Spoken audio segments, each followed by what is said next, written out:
Halo semuanya, apa kabarkah kalian saat ini? Ya, saya harap kalian semua dalam keadaan yang senantiasa baik-baik saja. Manga One Piece chapter ke-981 akhirnya rilis juga.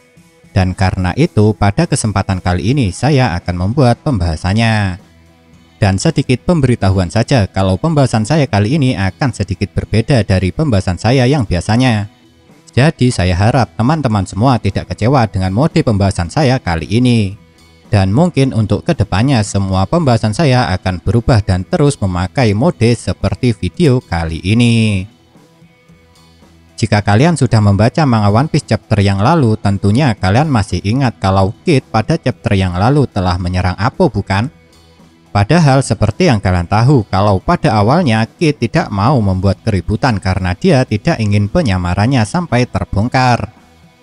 Tapi mau bagaimana lagi, dendam dan kemarahan Kid kepada Appo memang sudah sangat besar setelah Kid sebelumnya sudah dikhianati oleh Appo. Jadi tidak heran kalau Kid langsung menyerang Appo dan tidak memperdulikan lagi mengenai penyamarannya. Dan lucunya setelah penyamaran Kid terbongkar, Queen yang melihat itu malah diperlihatkan sangat terkejut dengan bola mata yang seperti hampir copot dari tempatnya. Karena memang setelah Babanuki dimanipulasi oleh kekuatan buah iblis Otama, Babanuki cuma mengatakan kalau keadaan penjara Udon baik-baik saja. Jadi Queen dan semua orang yang ada di Pulau Onigashima tidak mengetahui kabar yang sebenarnya kalau penjara Udon sekarang telah kosong dan semua tahanan telah bebas. Oleh sebab itulah Queen yang sangat terkejut dengan bola mata yang hampir copot itu mengumpat kepada Babanuki setelah dia melihat Kid yang seharusnya sedang ditahan di penjara Udon sekarang malah sudah ada di Pulau Onigashima. Tapi meski Queen sangat terkejut, namun dia tidak langsung turun tangan untuk menghentikan Kid. Dan sesuai dengan dugaan saya pada pembahasan yang lalu, meskipun Appo sebelumnya telah menerima serangan telak dari Kid, dia tidak mungkin langsung kalah. Oleh karena itu, untuk sesaat Kid masih sempat berbicara dengan Appo. Dan dalam percakapan singkat antara Kid dengan Appo ini, akhirnya juga terungkap alasan kenapa Appo sebelumnya menipu Kid. Karena ternyata pemikiran Appo sama dengan pemikiran Robin yang mengatakan kalau aliansi bajak laut itu tidak akan pernah berjalan lancar dan juga penuh dengan pengkhianatan. Oleh sebab itu saat Luffy mengatakan mengenai aliansinya dengan Law kepada teman-temannya, Robin mengatakan kepada kaptennya itu agar dia lebih berhati-hati dan jangan mudah percaya. Dan karena Appo tidak mempercayai sebuah aliansi antara bajak laut, akhirnya Appo juga memiliki pemikiran kalau meskipun mereka beraliansi, pada akhirnya mereka tidak akan pernah bisa mengalahkan seorang Yonko. Jadi pada akhirnya karena Appo memiliki pemikiran seperti itu, dia lebih memilih untuk menjadi anak buah Yonko daripada beraliansi dengan bajak laut lain untuk menjatuhkan Yonko. Dan jika Appo memiliki pemikiran seperti itu, maka Appo bisa dianggap sebagai bajak laut generasi terburuk yang telah kehilangan taringnya. Karena seharusnya kalau menurut saya bajak laut generasi terburuk akan terus berusaha mencapai puncak meskipun mereka harus bermain cerdik dan licik untuk menggapai impian itu. Seperti contohnya BG yang rela menjadi anak buah Big Mom selama beberapa tahun demi agar dia bisa mengalahkan Big Mom. Tapi pada chapter kali ini selain kita akhirnya bisa mengetahui alasan kenapa Appo sebelumnya menipu dan mengkhianati Kid, kita juga mendapat kejutan dari keputusan yang telah dibuat oleh Queen. Karena pada chapter kali ini setelah Appo bisa lepas dari cengkeraman Kid dengan kekuatan buah iblisnya, Queen yang mendapat pertanyaan dari anak buahnya yang mengatakan kalau mereka tidak mungkin bisa menangkap Kid dan Luffy hidup-hidup, Queen malah memerintahkan para anak buahnya itu untuk tidak perlu lagi melakukan hal itu.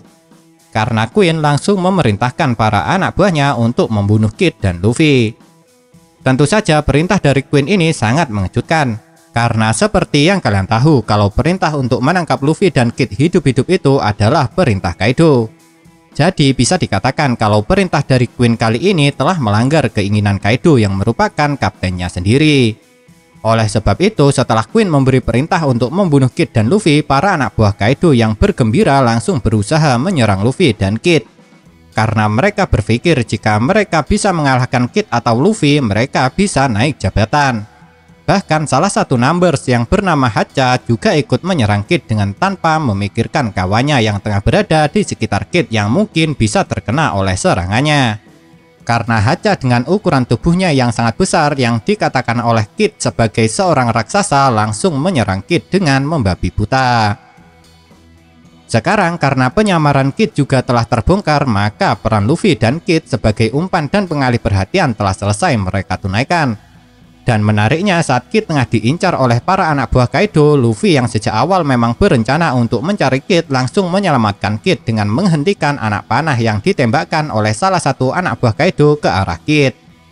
Tapi setelah kita melihat aksi Luffy yang lumayan heroik dengan menolong Kid itu, kita malah langsung diperlihatkan dengan sebuah kejadian lucu. Karena setelah Luffy bertemu dengan Kid, Luffy langsung menyuruh Kid untuk mundur dan juga menyalahkan Kid yang telah mengacaukan rencana Kinemon dengan kekacauan yang telah Kid perbuat. Dan lucunya lagi, entah itu Luffy, Zoro, dan juga Kid malah saling menyalahkan dan tidak menyadari kalau sebenarnya mereka bertiga sama-sama salah karena telah membuat kekacauan. Tapi lucunya lagi, saat Luffy, Zoro, dan Kid tengah saling menyalahkan satu sama lainnya, kita malah diperlihatkan dengan anak buah Kaido yang masih terus melanjutkan pesta mereka meskipun di tempat itu sekarang sedang ada kekacauan yang terjadi. Dan lagi, jika kalian perhatikan, beberapa anak buah Kaido malah terlihat bersorak saat mereka melihat kekacauan itu. Seperti mereka sama sekali tidak memikirkan kalau kekacauan itu juga dapat membahayakan nyawa mereka sendiri. Dan karena sekarang Luffy, Kid, Zoro, dan Killer telah berkumpul, maka mereka berempat memutuskan mundur untuk sementara waktu. Tapi saat melihat Luffy, Kid, Zoro, dan Killer mencoba melarikan diri, tentunya Appo tidak akan membiarkan hal itu terjadi. Oleh sebab itu, Appo mencoba menghentikan keempat orang itu dengan cara menyerang 4 orang bajak laut generasi terburuk yang sedang mencoba melarikan diri itu dengan kekuatannya. Dan menariknya, Killer yang ternyata tahu mengenai kekuatan Appo langsung menyuruh Luffy, Kid, dan Zoro untuk menutup telinga mereka. Karena ternyata menurut Killer, kekuatan Appo cuma bisa menjangkau sejauh pendengaran targetnya. Oleh sebab itu, kalau targetnya sampai mendengar alunan suara yang dikeluarkan oleh Appo, maka targetnya itu tidak akan bisa menghindari serangan dari Appo. Jadi karena itulah Killer menyuruh Kid, Luffy, dan Zoro untuk menutup telinga mereka agar mereka tidak terkena serangan kejutan dari Appo. Dan sekarang jelas sudah kenapa sebelumnya Luffy dan Zoro tidak bisa menghindari serangan dari Appo. Padahal seperti yang kalian tahu kalau Luffy dan Zoro sama-sama bisa menggunakan Kenbun Shokuhaki. Tapi tetap saja mereka tidak bisa menghindari serangan dari Appo. Karena ternyata selama targetnya mendengar alunan suara yang dilantunkan oleh Appo, maka targetnya itu tidak akan bisa menghindari serangan dari Appo ini. Tapi lucunya, meskipun Killer telah menjelaskan mengenai kekuatan Appo kepada Kid, Luffy, dan Zoro, namun ketiga orang itu sama sekali tidak mendengar penjelasan dari Killer ini. Karena saat Killer menjelaskan mengenai kekuatan Appo, ketiga orang ini masih belum membuka tangan mereka dari telinga setelah sebelumnya disuruh Killer untuk menutup telinga untuk menahan serangan dari Appo. Dan sekarang setelah kita mengetahui cara kerja dari kekuatan Appo, maka tinggal nama dari buah iblis milik Appo saja yang belum terungkap. Karena besar kemungkinan kekuatan Appo ini memang berasal dari kekuatan buah iblis. Dan selain itu, sekarang yang jadi pertanyaan adalah apakah kekuatan Appo ini bisa dipadukan dengan sebuah alat pengeras suara? Karena jika kekuatan Appo ini bisa dipadukan dengan alat pengeras suara, maka kekuatan Appo ini bisa sangat berbahaya sekali. Karena tentunya jika lawannya sama sekali tidak mengetahui kekuatan dari Appo, maka mereka tidak akan pernah tahu berasal dari mana serangan yang menyerang mereka. Dan selain itu, jika kekuatan Appo bisa dipadukan dengan alat pengeras suara, tentunya Appo juga bisa menyerang dari jarak yang sangat jauh sekali. Karena selama targetnya mendengar alunan suara dari kekuatan Appo, targetnya itu tidak akan bisa menghindari serangan dari Appo ini. Dan selain itu, jika kelemahan dari kekuatan Appo ini cuma dengan targetnya menutup telinga, maka Kenbun Shokuhaki tidak akan berguna untuk melawan Appo selama orang itu tidak menutup telinga mereka. Jadi kalau menurut saya satu-satunya cara untuk melawan Appo dengan aman adalah dengan pertarungan jarak jauh. Dan orang yang paling cocok untuk melawan Appo kalau menurut saya adalah Usopp. Saat melihat kekacauan yang sedang terjadi, Woswo malah sama sekali tidak tertarik untuk ikut menangkap Luffy dan Kid. Karena menurut Woswo menemukan Yamato akan lebih menguntungkan daripada menangkap Luffy dan Kid. Tapi menariknya, Wuswo yang ternyata juga mendengar perkataan Queen sebelumnya yang mengatakan ingin menyingkirkan salah satu anggota Flying Six malah sama sekali tidak terkejut apalagi marah. Malahan menurut Wuswo rencana Queen itu sangat bagus karena sama dengan tujuannya. Dan untuk memperjelas saja, maksud dari Wuswo yang mengatakan kalau tujuannya dengan Queen sama itu, maksudnya adalah mereka sama-sama ingin menjatuhkan satu sama lainnya. Queen yang ingin menyingkirkan salah satu anggota Flying Six, sedangkan anggota Flying Six ingin menyingkirkan salah satu All-Star. Kelompok yang dipimpin oleh Kinemon sampai sekarang memang masih belum bertemu dengan musuh. Dan akhirnya pada chapter kali ini mereka telah sampai di rumah bordil yang merupakan kediaman Black Maria, salah satu anggota Flying Six. Tapi karena Black Maria tengah mencari Yamato atas perintah Kaido, maka kediamannya sekarang menjadi sepi. Yang tentunya hal itu sangat menguntungkan Kinemon dan kelompoknya.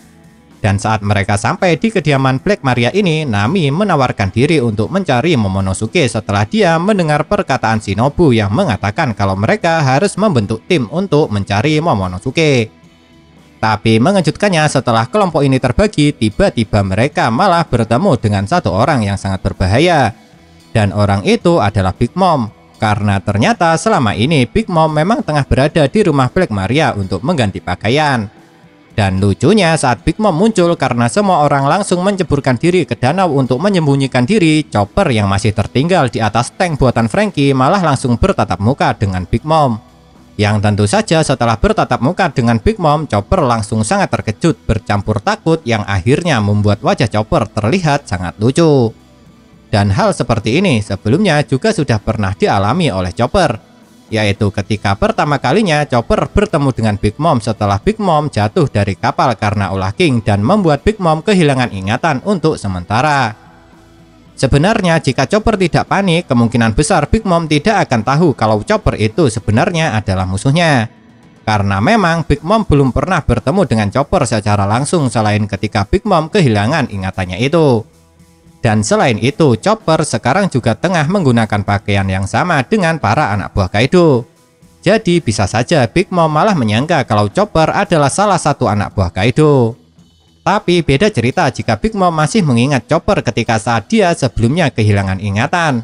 Karena jika Big Mom mengingat semua kejadian yang dia alami saat dia kehilangan ingatannya, maka Chopper akan ada dalam bahaya. Kira-kira seperti apakah nasib Chopper setelah pertemuan yang kedua kalinya dengan Big Mom di negeri Wano ini? Penasaran? Kalau kalian penasaran, kalian tunggu saja kelanjutan cerita manga One Piece chapter-chapter selanjutnya. Sebelum Chopper bertatap muka dengan Big Mom untuk sesaat, kita memang telah diperlihatkan perbincangan Big Mom dengan seseorang. Dan saat Big Mom berbicara dengan orang ini, ada sebuah informasi yang mengatakan kalau tidak ada tanda-tanda kedatangan kapal di pelabuhan. Padahal seharusnya kapal Big Mom akan segera tiba di Onigashima setelah Big Mom yang telah berhasil menghubungi anak-anaknya itu. Dan ternyata ada alasan kenapa anak-anak Big Mom ini masih belum tiba di Pulau Onigashima sampai sekarang. Anak-anak Big Mom setelah mendapat kabar dari ibu mereka mengenai aliansi dengan bajak laut binatang buas memang langsung menuju ke tempat ibu mereka berada. Dan meskipun kabar itu masih cukup membuat anak-anak Big Mom ini terkejut, tapi karena aliansi ini merupakan keputusan dari ibu mereka sendiri, jadi mau tidak mau mereka semua tetap harus mematuhinya. Tapi meski mereka akan tetap mematuhi perintah Big Mom, namun tujuan mereka tidak akan pernah berubah, yaitu untuk membunuh Luffy yang telah merusak reputasi dan mencoreng nama Big Mom. Tapi lucunya saat mereka tengah menaiki air terjun untuk bisa masuk ke negeri Wano, Flampe yang ternyata juga ikut malah mengatakan kalau dia ingin membuat Kaido jatuh cinta padanya. Dan jujur saja untuk sekarang saya masih tidak tahu arah dari perkataan Flampe ini. Tapi yang jelas kalau menurut saya perkataan Flampe yang ingin membuat Kaido jatuh cinta padanya ini sangatlah tidak masuk akal dan aneh. Dan setelah kejadian itu akhirnya terungkap kenapa sampai sekarang anak-anak Big Mom belum sampai di Pulau Onigashima. Karena ternyata seperti sebuah dejavu sebelum kapal Queen Mama sampai di atas air terjun untuk masuk ke negeri Wano, lagi-lagi Queen Mama dijatuhkan kembali. Tapi yang menjatuhkan kapal Queen Mama kali ini bukanlah King melainkan Marco. Tentu saja kemunculan Marco di negeri Wano ini sangat mengejutkan. Karena siapa sangka kalau ternyata Marco malah datang ke negeri Wano untuk membantu Luffy berperang dengan Kaido. Padahal sebelumnya ada indikasi kalau Marco kemungkinan tidak akan ikut ke Wano meskipun telah diajak dan dijemput oleh Nekomamushi. Tapi setelah saya baca dan nonton kembali kejadian di mana Marco dan Nekomamushi berbincang, Marco memang tidak pernah mengatakan kalau dia tidak mau ikut dengan Nekomamushi ke negeri Wano. Karena saat itu cuma Nekomamushi yang mengatakan kalau Marco tidak bisa pergi ke Wano setelah Nekomamushi mendengar cerita dari Marco. Dan mungkin alasan kenapa banyak orang termasuk saya menebak kalau Marco tidak akan ikut ke Wano adalah dari perkataan terakhir Marco dengan Nekomamushi saat itu yang menitipkan pesan kepada Luffy. Dan karena Marco titip pesan inilah yang akhirnya membuat banyak orang termasuk saya menganggap kalau Marco tidak akan pergi ke Wano. Jadi dengan kata lain, Oda Sensei berhasil menipu para pembaca manga One Piece dengan clue yang dia buat itu. Oleh sebab itu, sekarang saya makin kagum dengan Oda Sensei karena dia bisa menggiring opini pembacanya ke jalan lain yang sangat berbeda dengan jalan cerita yang telah dia persiapkan. Tapi yang lebih menarik lagi, di akhir halaman dan panel manga One Piece chapter ke-981 ini, kita malah bisa melihat Izo yang ternyata juga ikut dengan Marco ke negeri Wano. Dengan kata lain, mungkin ini adalah untuk pertama kalinya Izo kembali ke kampung halamannya setelah pergi dengan Oden dulu. Dan dengan tibanya Izo di negeri Wano yang merupakan kampung halamannya, maka sekarang kelompok Akazaya Nine tetap akan menjadi lengkap meskipun mereka telah kehilangan Kanjuro yang sudah berkhianat. Dengan begitu, maka ramalan Kozuki Toki benar-benar akan terjadi. Tapi sekarang yang jadi pertanyaan adalah jika Marco dan Izo pergi ke negeri Wano, mungkinkah mereka juga membawa para kapten divisi bajak laut Shirohige yang lainnya juga? Karena jika semua kapten divisi bajak laut Shirohige ikut semua, maka perang besar yang akan terjadi di Wano akan menjadi perang yang sangat seru. Dan lagi, saya rasa memang tidak aneh jika semua kapten divisi bajak laut Shirohige datang ke negeri Wano. Karena jika mereka masih mengikuti dan mendengar perkataan Shirohige, maka mereka semua akan membantu Luffy. Karena jika kalian ingat saat perang besar yang terjadi di Marineford, Shirohige memang mengatakan kepada para anak-anaknya itu agar mereka semua membantu Luffy dan jangan sampai membuat Luffy terbunuh. Jadi jika perkataan Shirohige itu masih berlaku sampai sekarang, maka tidak aneh jika semua kapten divisi bajak laut Shirohige semuanya pergi ke Wano untuk membantu Luffy menghadapi Kaido. Nah, itulah yang dapat saya bahas mengenai manga One Piece chapter ke-981 ini. Kalau menurut kalian, kejadian manakah yang paling menarik? Tinggalkan komentar kalian ya.